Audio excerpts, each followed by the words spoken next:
Hello, and welcome to another episode of Drakewell 360.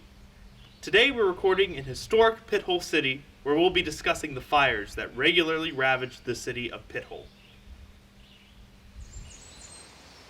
Pithole City only lasted for about 500 days due to several factors. For one, the completion of the Van Sickle pipeline put over 3,000 Teamsters out of a job overnight. Most of Pithole's population was transient, meaning they wanted to get rich quick and move on if they didn't. One of the biggest threats to Pithole's existence, though, was fire.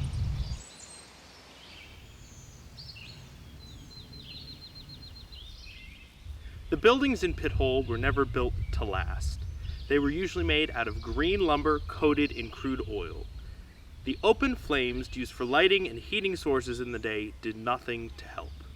The flats area was usually surrounded by large amounts of natural gas, and no smoking signs did very little to dissuade workers. On top of all of that, arson was also a contributing factor to the Pithole City fires. Pithole suffered fire after fire, with one of the most notable occurring in February of 1866. While volunteers were fighting the fire, they discovered that the water well they had been using had actually struck oil, and they were actively throwing fuel on the fire. This well belonged to laundromat owner Widow Ricketts, who used the proceeds to buy new equipment for her laundromat.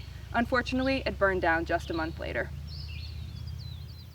In March of 1866, fires on the northern end of First Street destroyed 8 buildings. While some business owners rebuilt, another fire a month later destroyed 18 buildings. In June of that year, fire swept through again, destroying 20 buildings, including Ben Hogan's saloon. Thank you for joining us for this episode of Drakewell 360. Please don't forget to subscribe to our YouTube channel, like us on Facebook, and visit us at drakewell.org or at the park. Bye-bye!